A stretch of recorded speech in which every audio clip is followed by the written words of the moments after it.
Welcome back to Marvin's Kitchen.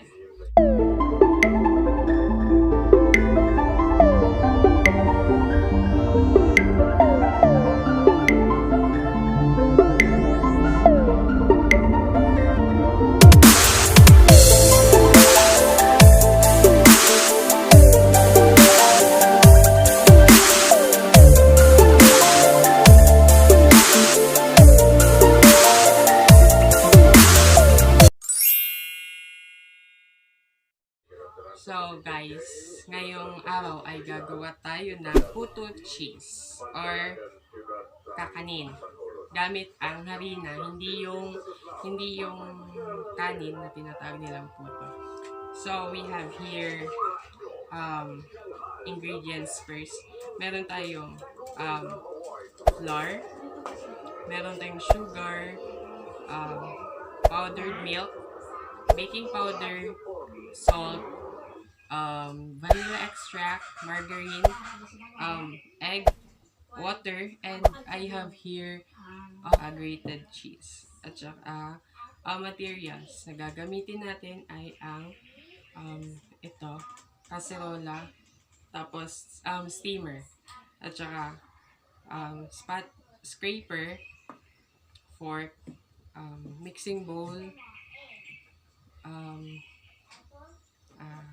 gloves or mitten, and the puto molder. Uunahin natin ilalagay ay itong flour. So, nasa description box below kung ilang cups or ang measurements ng ating flour, yung lahat ng ingredients na nakalagay dito. So, first, ang flour. So, next is brown sugar. Pwede din na yung gagamitin yung sugar ay puti. Brown lang yung ginagamit ko. And powdered milk. Baking powder. Salt. We're going to mix it using the fork.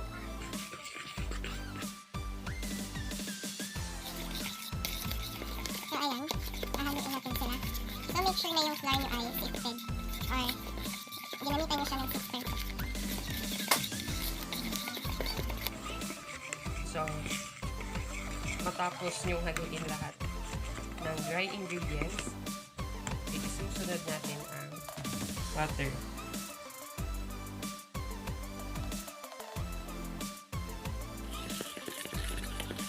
Mix muna natin siya. Ayan. Tapos, di muna natin idadagdag yung extra na water. Kasi meron pa tayo dito wet ingredients na natira. Itong egg. At saka yung vanilla extra.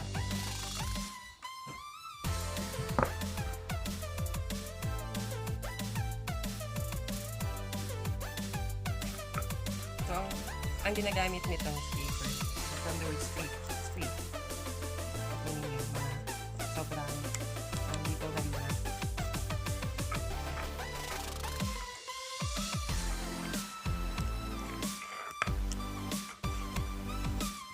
So guys, ang puto ay isa sa mga kakanin.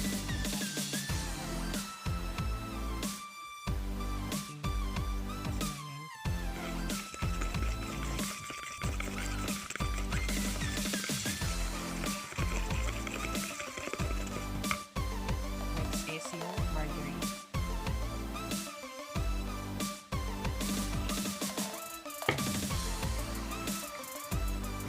Hinahaluan natin siya ng margarine para maging soft siya. Ayan.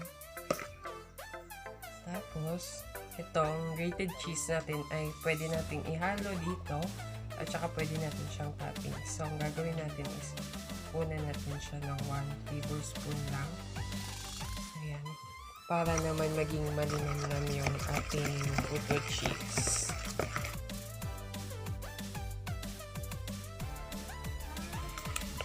So, ayan ang texture niya. So, ayan na siya guys.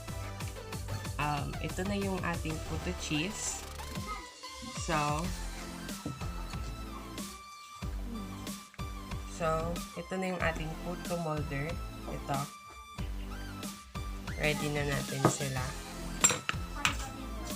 So, guys, ready nyo na dapat yung puto molder nyo.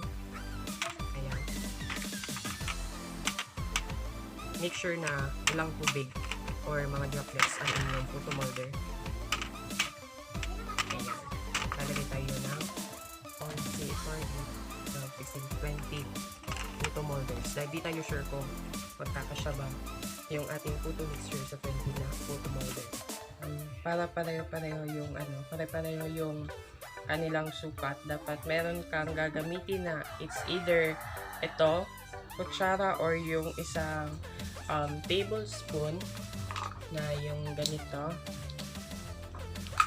yung mga measuring spoons and cups.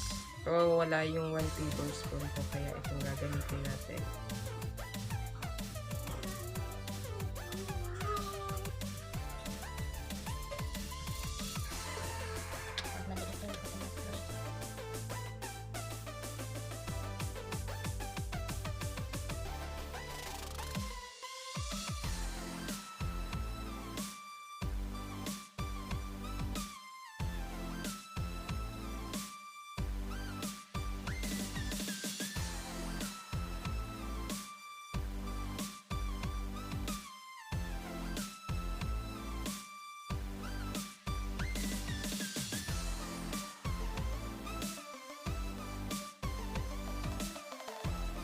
So, dapat gagamitan nyo siya ng ating asukal kung gusto nyo puti yung magiging kalabasan ng inyong puto.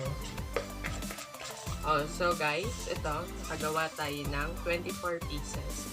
So, ayan, guys, habang piniprepare mo ang iyong yung mixture ng puto, dapat naka-ready na iyong lulutuan. Kung mainit siya, dapat papakuluin nyo na siya. Ayan. Dahil mainit, ready nyo na siya. But ganyan, nakakulo na. As you can see, hindi siya steamer, no? Kasi wala tayong steamer dito na dala doon sa kabilang bahay na iwan. So yan ginamit natin. Yung cooling rack ay nilagyan na natin siya ng stainless na papatungan para di maabot ng tubig. Ayan. So wait lang. Siya ilalagay sa inyong steamer, pwede kayong gumamit ng slice or diced cheese, or pwede yung grated cheese. Mas better na ilalagay nyo na siya ngayon bago nyo siya ilalagay sa steamer para mas matunaw yung cheese at maihalo siya sa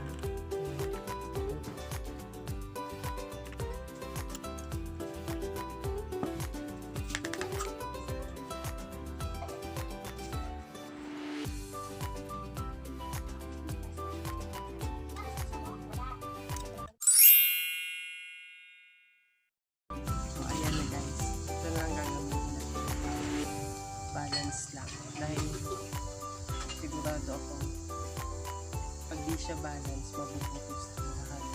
Sabay, mainit. Mainit.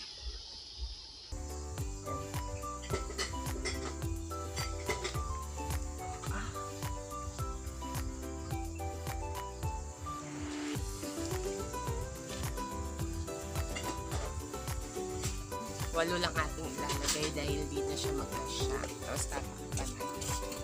Tapos maghintay tayo ng mga within 10 to 12 minutes na maluto siya. So,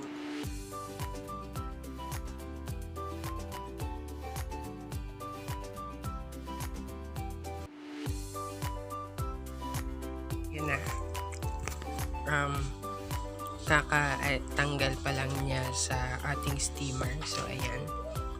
Mainit pa siya. So, wait lang. Siya. Tapos na, guys. We're going to try it. So, pag aalisin mo siya sa molder, ganyan lang. Kasi malambot naman yung molder. Pag nanggaling siya sa steamer. Ganyan. Pag-aalisin nyo siya. Ganyan. Yan. Then,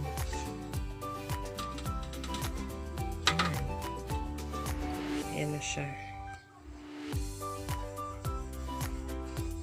Ito na ang ating puto cheese, guys. Ayan.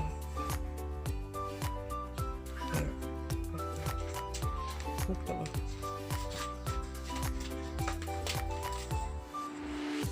Ayan ating puto cheese. So, hahatiin natin para malaman natin kung anong texture niya sa gitna. May mga margarine. Yan. Pero, fluffy siya, no? Yan. Fluffy siya. So, ayan na guys. Ang ating puto cheese. Natikman ko na siya. Ang lasa niya is katamtaman yung kanyang tamis. At malinamnam siya dahil nga yung cheese kanina na grated cheese ay nakahalo na dito sa ating puto mixture. So, ayun na ang kanyang lasa. So, hope you like this video and don't forget to subscribe and click the notification bell below for you to be updated to our latest videos. So, that's all. Bye!